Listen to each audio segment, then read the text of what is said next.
Hola chicos, buenas tardes. Vamos a continuar con nuestros temas para avanzar en este programa del curso de Derecho Procesal Constitucional 2, donde básicamente vemos todo el juicio de amparo. Es un juicio muy bonito, además de todo es un juicio muy bonito. Muchos dicen que es difícil, yo digo que no, que es como todos los juicios, tiene su técnica, tiene sus cosas más complejas y tiene sus cosas menos complejas o tan sencillas como cualquier otro. Terminamos afortunadamente ya la improcedencia. Tienen ustedes una tarea. La tarea les sirve para hacer un repaso de lo que dice la ley, de lo que dice la Constitución. La finalidad de una tarea precisamente es eso, y saber cuánto entendieron de esas diversas fracciones, unas más sencillas que otras, en eso no me queda duda, unas muy sencillas y otras con cierta complejidad. No todas se dan, no es frecuente, yo diría algunas sí, como las del interés jurídico, del interés legítimo, la extemporaneidad de la demanda, y eso hace que tengamos actos consentidos. Eh, la aceptación del acto de autoridad, pues, no todo lo que hace la autoridad está mal, ni todo lo que hace la autoridad está bien. Entonces, nosotros en nuestra calidad de abogados, si nos preguntan respecto de un acto, pues lo analizaremos y determinaremos si está bien, se puede combatir, está bien hecho, o qué es lo que usted desea, ¿verdad? Bueno, pues es una multa muy cuantiosa, un crédito muy cuantioso. Bueno, pues vamos a buscar la manera de en que determinar en qué hay una falla y combatirlo, ¿no? No se trata tampoco de aceptarlo todo como bueno, ni decir que todo es malo. La autoridad puede eh, emitir actos muy bien fundados, pero puede tener una falla. ¿Y cuál falla puede tener? Que así como al litigante se le olvida que el quejoso firme la demanda, pues también a la autoridad se le puede olvidar que el director X deba firmar ese oficio. Entonces, todo es, al participar el ser humano en estas cuestiones, pues tiene es susceptible de tener sus errores, sus fallas, ¿sí? Bueno, eh, vamos a seguir con el tema del sobreseimiento. El sobreseimiento, que es cuando el gobernado va al amparo, va queriendo que le concedan el amparo, ¿verdad? Pero nosotros sabemos que le pueden negar o que pueden sobreseer ese amparo. De esas tres tipos de soluciones son las que puede haber en el amparo. Cuando conceden o para conceder, ¿qué se necesita? Primero, que sea cierto el acto reclamado. Segundo, que no haya causas de improcedencia que hubieran surgido durante la tramitación del juicio o que de haberlas estas sean superadas, es decir, que no se configuren plenamente como dice la ley, que sean superadas, y entonces el juzgador entra al estudio del fondo del asunto.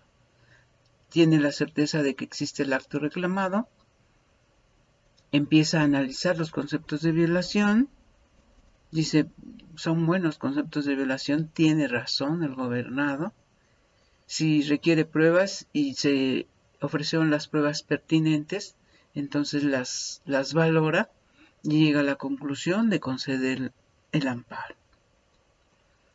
Para negar, hace lo mismo, nada más que determina que los conceptos de violación no fueron buenos, no fueron los pertinentes, o bien que el gobernador realmente no tiene la razón, y entonces dice estos conceptos de violación son infundados, o estos de violación son inoperantes, o estos conceptos de violación son incompletos, o estos conceptos de violación contienen argumentos que ya fueron analizados en otra instancia. Y entonces ya el juzgador no los puede tomar en cuenta. Y entonces llega a la conclusión de negar el amparo y protección de la justicia federal. Esa es una fórmula constitucional y así se debe poner. La justicia de la Unión ampara y protege a fulanito de tal en contra de actos de X autoridades, mismos actos y autoridades que quedaron señalados en el resultando primero de este fallo. La sentencia tiene tiene tres partes. La primera se denomina resultandos, la segunda considerandos y la tercera puntos resolutivos. ¿Sí? Todas esas tres partes de una sentencia son importantes, pues conforman la sentencia, y la ley de amparo señala cómo debe estar estructurada una sentencia. Pero ¿cuál es lo esencial? Bueno, los resultandos hace la historia del expediente, ¿sí? Por ejemplo, por escrito presentado el día 4 de febrero del año 2020, Juan Pérez interpuso demanda en contra de actos de fulanito de tal, mismos actos que se hicieron consistir en tal cosa. Punto y aparte. Ese es el primer resultando. Segundo, por acuerdo de fecha 6 de febrero del mismo año, se admitió la demanda, se ordenó el emplazamiento, todo lo que debe contener el auto de admisión se expresa ahí. Y así hace la historia, ¿sí? Historia cronológica es la palabra, de ese expediente. Termina los resultados o termina la historia y empieza a hacer las consideraciones. En esas consideraciones es donde se va a contener la decisión del juzgador. Ahí va a decir, son fundados. No. Primero, ¿es cierto el acto reclamado o no es cierto? Y si es cierto, entonces hace un resumen de conceptos de violación, determina cuál estudiar primero. Hay un orden en el estudio de esos conceptos de violación y luego valora pruebas, si se ofrecieron pruebas, y llega a una conclusión. Y esa conclusión se ve reflejada ni más ni menos que en los puntos resolutivos. El primer punto resolutivo será, si concede, primero, la justicia de la Unión ampara y protege a Juan Pérez en contra de actos de fulano de tal, actos que quedaron resumidos o que quedaron mencionados en el resultando primero de este fallo. Y ahí está la liga que existe entre las partes de la sentencia. Lo vamos a ver posteriormente cuando hablemos de las sentencias, ¿verdad? Cuando definamos qué es una sentencia, cuál es su contenido, ya más o menos se los dije, y luego qué tipo de sentencias puede haber en el amparo. Una de ese tipo, que propiamente no sería una sentencia porque no alude al fondo del asunto, pero es una resolución dictada dentro de un juicio de amparo, sería una de sobreseimiento. ¿Sí? ¿Qué es el sobreseimiento? Pues una forma de darle conclusión o una forma de concluir o una forma de resolver en el juicio de amparo, que le pone fin a esa instancia por existir un motivo de improcedencia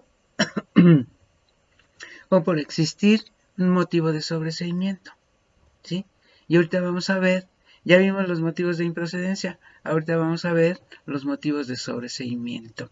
Entonces, ¿qué es el sobreseimiento? Una forma de resolver en el juicio de amparo donde el juzgador se ve impedido de valorar si el acto de autoridad es constitucional o no, porque existe un motivo de improcedencia de los que señala el artículo 61 de la ley de amparo, o bien porque existe un motivo de sobreseimiento de los que señala el artículo 63 de la ley de amparo. ¿Sí? Entonces, la ley de amparo del artículo 63 que señala, ya se me estaba perdiendo, pero no, aquí está, el artículo 63 nos dice que el sobreseimiento en el juicio de amparo procede, 1, cuando el quejoso desista de la demanda o no la ratifique, en los casos en que la ley establezca requerimiento. En caso de desistimiento, se notificará personalmente al quejoso para que ratifique su escrito en un plazo de 3 días. Apercibido que de no hacerlo, se le tendrá por no desistido y se continuará el juicio. ¿Sí?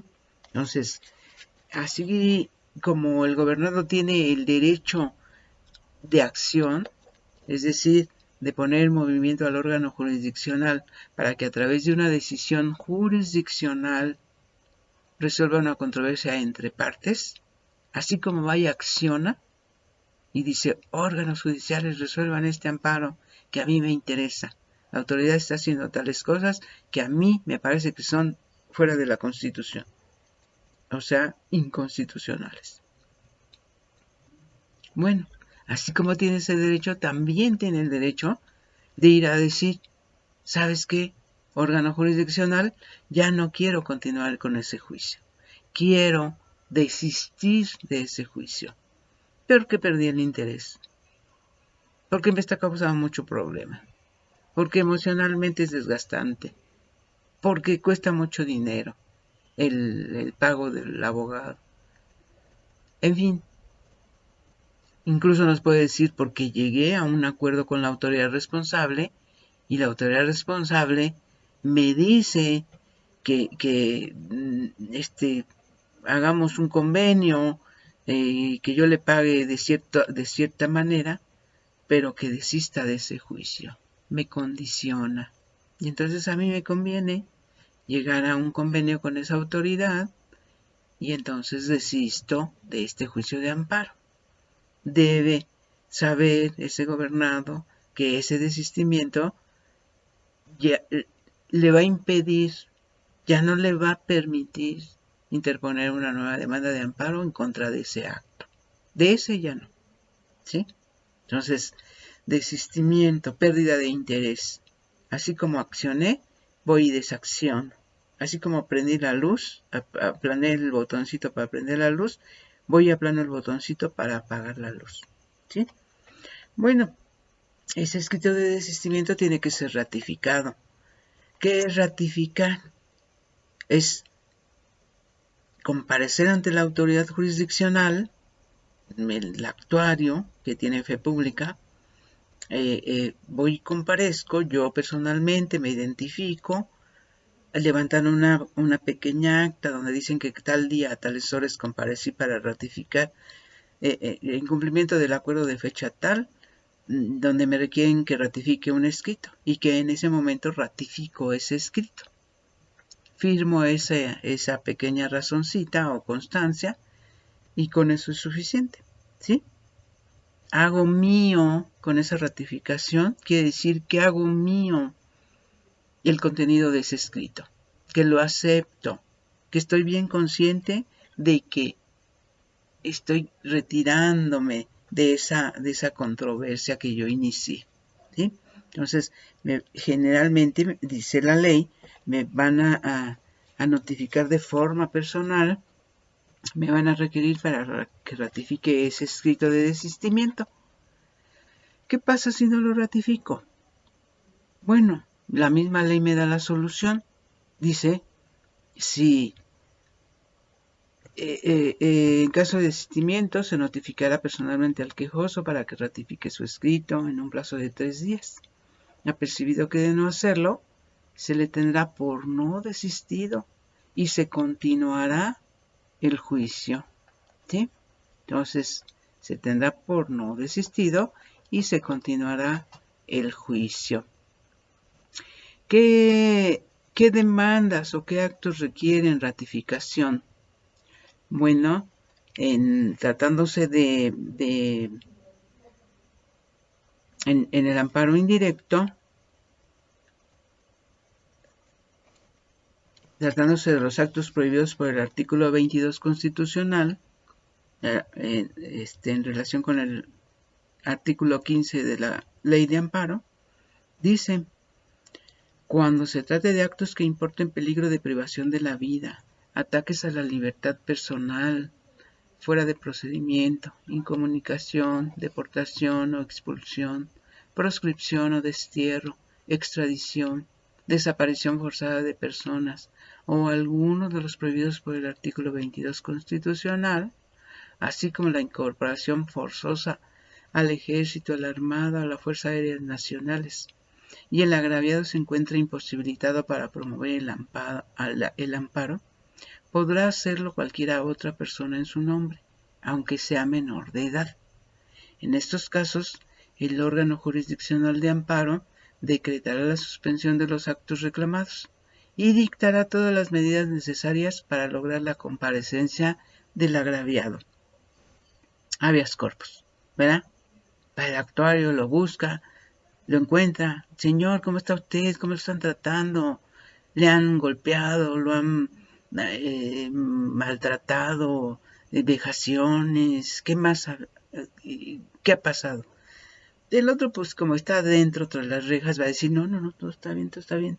Estos moretones que tengo aquí me los hice yo solito, ¿verdad? Y no me han puesto con las mazmorras. Digo, en las mazmorras. Tampoco me han incomunicado, ni he estado yo solito allá. No. Él va a decir, no, posiblemente, ¿verdad? Posiblemente de primera instancia diga, no, todo bien. Bueno, como la demanda la presentó otra persona, en ese momento que encuentran a esa persona respecto de la cual se dice que está detenida o incomunicada o que se están cometiendo en su persona violación a los artículos, a lo previsto por el artículo 22 constitucional, dice este artículo, una vez lograda la comparecencia, se requerirá al agraviado para que dentro del término de 3 días ratifique la demanda de amparo. Si éste la ratifica por sí o por medio de su representante, se tramitará el juicio. De lo contrario, se tendrá por no presentada la demanda y quedarán sin efecto las providencias dictadas. Bueno, aquí lo importante es que hay actos, diversos actos en la ley de amparo que requieren que se ratifique las actuaciones realizadas por otra persona. Aquí en el desistimiento, lo que el juzgador quiere es que aquel que ejercitó la acción, aquella persona que se dice agraviada por un acto de autoridad, esa misma, no otra, esa misma, sea la que manifiesta que desiste, que ya perdió el interés, que ya no quiere seguir en un juicio de amparo. ¿Sí? Y por eso le requiere que vaya y que ratifique. Ustedes me dirán, ¿por qué? ¿Por qué perdió el interés? ¿Qué pasó que perdió el interés? Bueno, pues a lo mejor no perdió el interés, ¿verdad? A lo mejor el abogado dice, esta es una cosa perdida, mejor desistimos. Yo le puedo decir otras razones al gobernado o a mi cliente y así me la llevo, ¿verdad? Entonces, previendo eso, precisamente previendo eso, que sea el abogado el que por su propia conveniencia desista, es que se requiere que se ratifique este escrito de desistimiento. ¿Sí? Hay una materia en la que se da mucho esto, ¿no? ¿Sí saben cuál? Pues la laboral. En la laboral hay un montón de desistimientos y el trabajador que está siendo o aparentemente siendo defendido ni lo sabe. Entonces, precisamente por eso es que en esta materia de amparo se requiere que se ratifiquen esos escritos. ¿Sí? Entonces, primera causal, el sobreseimiento en el juicio de amparo. Cuando el quejoso desista de la demanda. O bien, cuando no la ratifique en el supuesto del artículo 15, ¿verdad? Violación o imposición de alguno de los actos previstos por el artículo 22 de la Constitución. ¿Sí?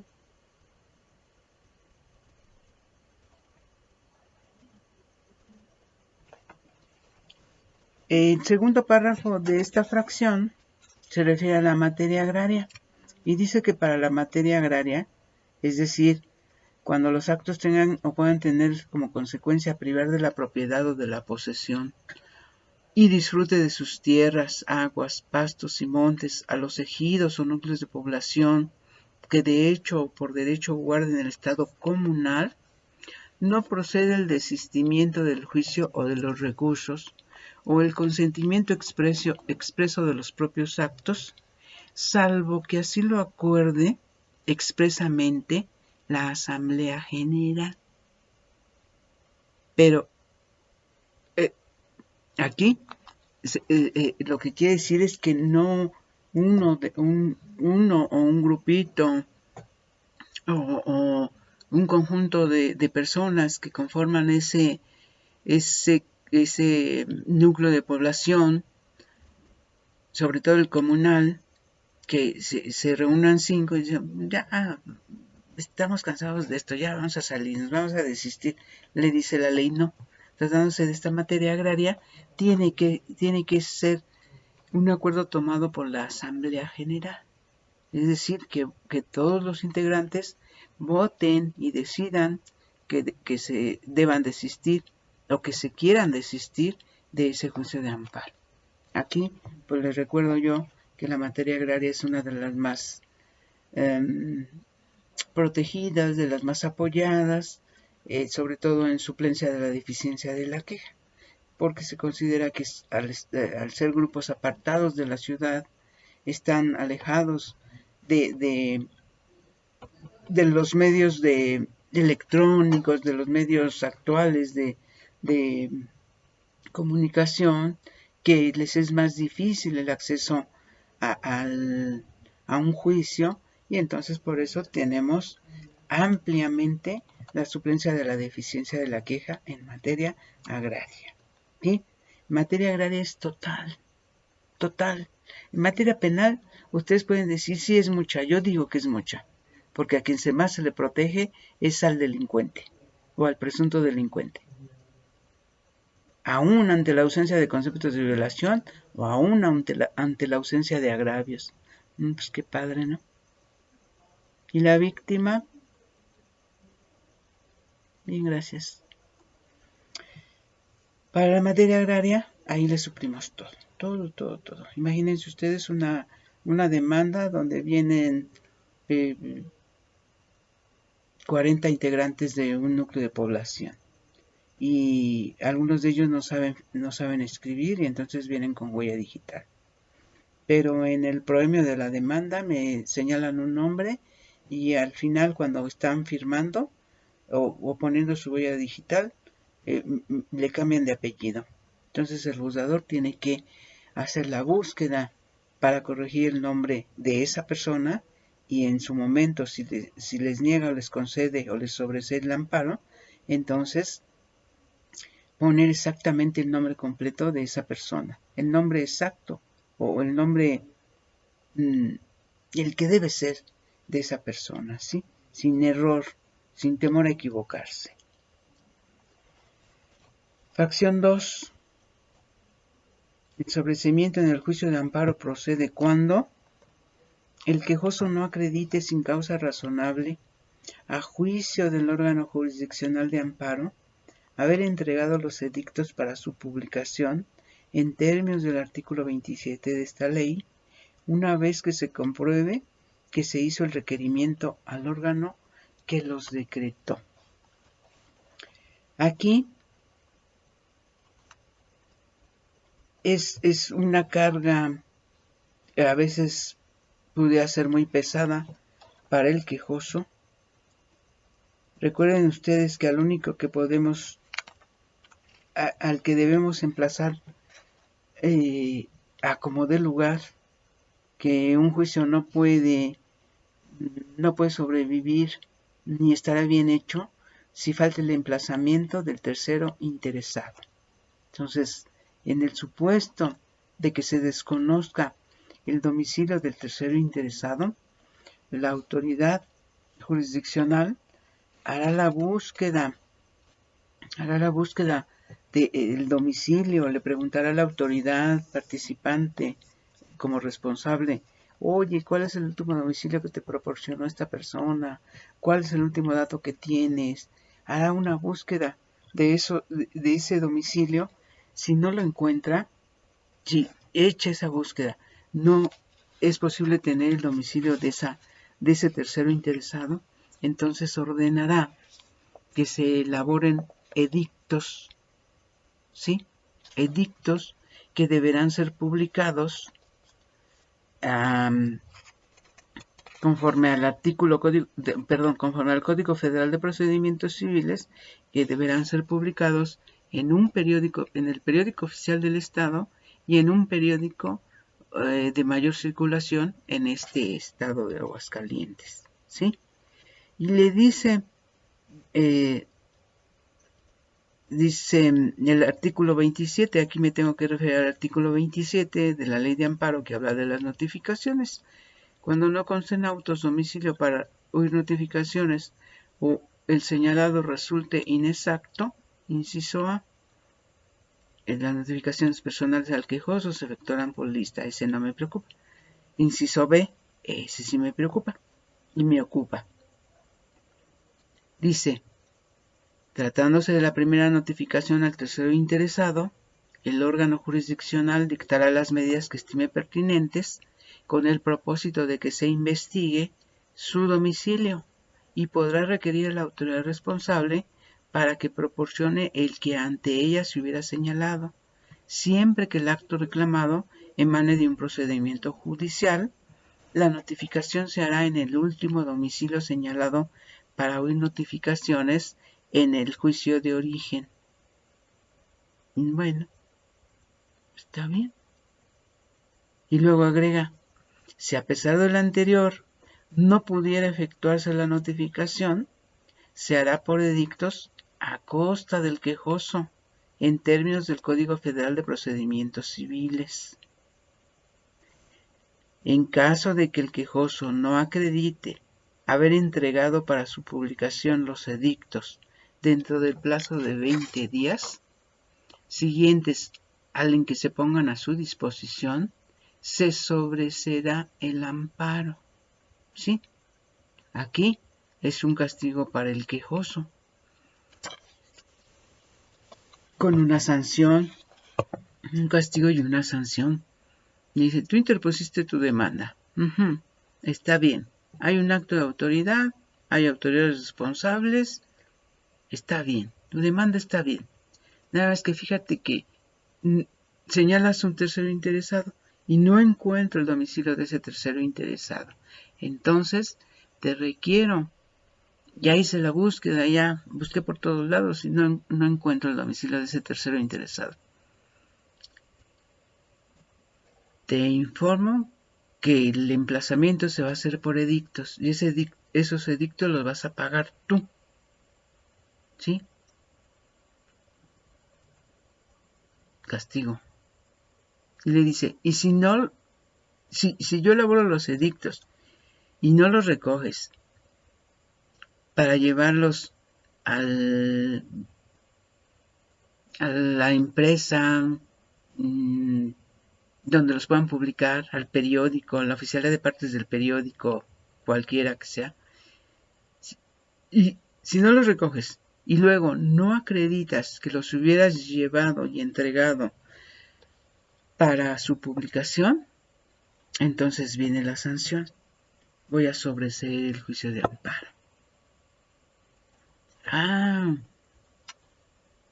Pobre gobernado. A lo mejor llega a la conclusión de que le va a salir muy costoso ese trámite, que quizá lo que le estén cobrando, lo que esté peleando, no sea tan significativo, o que a veces, o que pueda decir, pues no vale la pena, pues no le pongo mayor interés. Pero el gobernador dice: no, esto sí, claro que sí me interesa.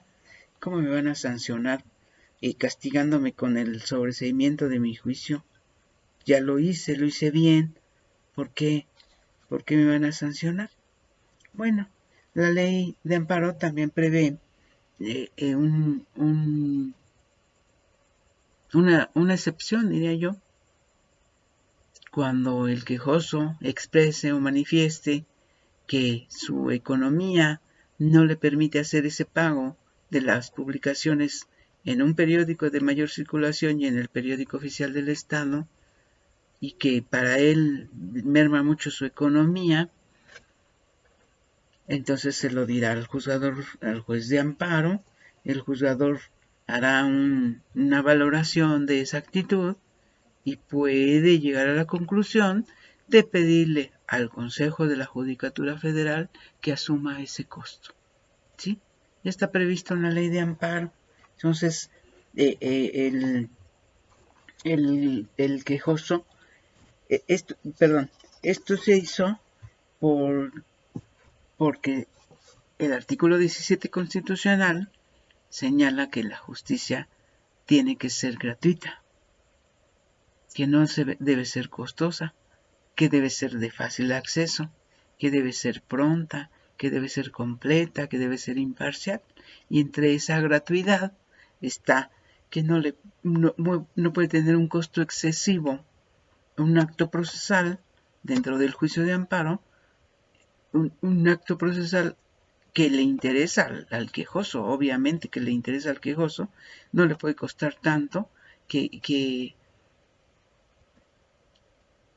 en un momento dado podría decir, esto es muy costoso, no puedo, pues que se sobresea, cuando tenemos un acto de autoridad bien identificado. Entonces, puede actualmente comparecer ese gobernado quejoso, decir al juzgador de amparo que el costo es muy elevado, el juzgador de amparo lo valorará, lo ponderará, dicen ahora, y le puede solicitar al Consejo de la Judicatura Federal que él asuma ese costo, ¿sí? No me acuerdo del artículo, pero lo voy a buscar, el que habla precisamente de que el Consejo de la Judicatura puede asumir ese costo, ¿sí? Bueno, se me hace que no tiene mayor problema esta fracción 2. Me voy a la fracción 3, ¿sí? Procede el sobreseimiento del juicio cuando el quejoso muera durante el juicio, si el acto reclamado solo afecta a su persona. Es decir, si se trata de actos que solamente nos afectan a cada uno en lo individual, ¿no? La vida, la libertad, la integridad física. Es decir, que no se trate de derechos o de afectación a derechos patrimoniales, derechos que puedan ser transmisibles a otras personas. Entonces, si en un amparo hay un acto de autoridad que afecta la libertad del quejoso, pues, y el quejoso fallece, pues vamos a sobreseer el juicio, porque ya no tendría ningún sentido determinar si ese acto que le privaba de la libertad estaba pegado o no a la Constitución. ¿Sí? Ya no está. Es un derecho personal que se fue o que se acabó con él.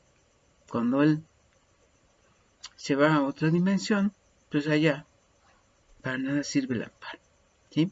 Entonces, ahí lo que se necesita es que alguna de las partes le diga al juzgador, como lo establece como obligación el artículo 16 de la ley de amparo, que le avisen al juzgador que el quejoso ha fallecido. ¿Sí? Dice el artículo 16, en caso de fallecimiento del quejoso o del tercero interesado, aquí es nada más del quejoso, porque él ejercitó la acción, dice, en caso de fallecimiento del quejoso, siempre que lo planteado en el juicio no afecte sus derechos, siempre que lo planteado en el juicio de amparo no afecte sus derechos estrictamente personales, el representante legal del fallecido continuará el juicio en tanto interviene el representante de la sucesión.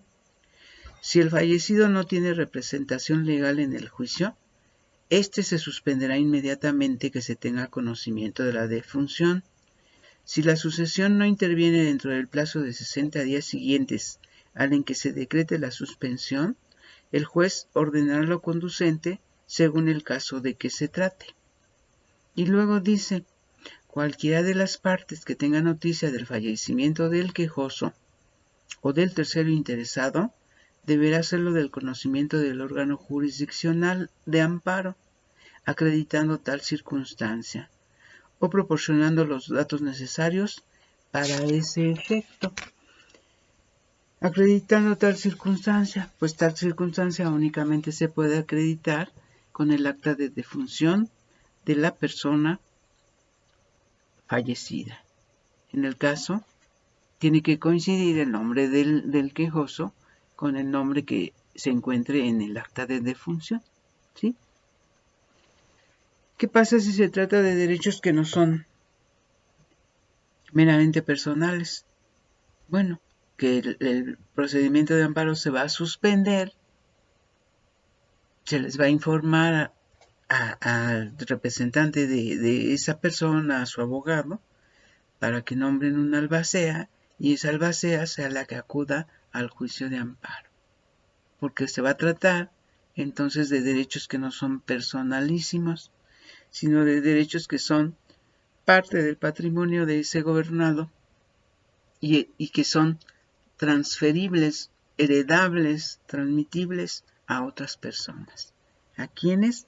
A las que él hubiera designado, si hizo testamento, en su testamento como sus beneficiarios, ¿sí? Y si no, pues ahí viene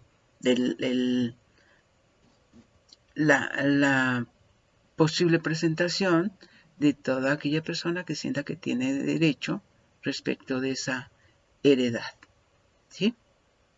Entonces, ya vimos 3 fracciones. Acuérdense bien, yo les he contado el caso del señor que se casa en la Ciudad de México. Jorge se casa con Luis y regresa a Aguascalientes y acude, como Jorge era el trabajador, acude al Seguro Social para registrar a Luis como su beneficiario en todos los derechos que tiene un trabajador. Y le dice el Seguro Social no, porque nosotros solamente reconocemos como matrimonio el que existe entre un hombre y una mujer. Hace todos sus procedimientos, incluso llega al amparo, y en la primera instancia, pues el juzgador, todo esto se lleva su tiempo, ¿verdad? Lógicamente, cuando llega al amparo, se pone enfermo Jorge, fallece, y entonces el juez sobresee, pues ya falleció, aplica esa fracción, se va en revisión, y le dicen, Suprema Corte atrae este asunto, porque es importante y trascendente. Se trata de una relación de pareja entre 2 personas del mismo sexo. Lo atrae la Suprema Corte y la Corte resuelve que Luis tiene derecho a ser inscrito como beneficiario del trabajador, aunque ya falleció, porque esos derechos son transmisibles. ¿Sí? ¿Se acuerdan de ese caso? Bueno, ahí ténganlo presente. Hasta aquí, hasta esta fracción tercera, me quedo. En la siguiente, estoy bien segura que terminaré con el sobreseimiento. Muchas gracias.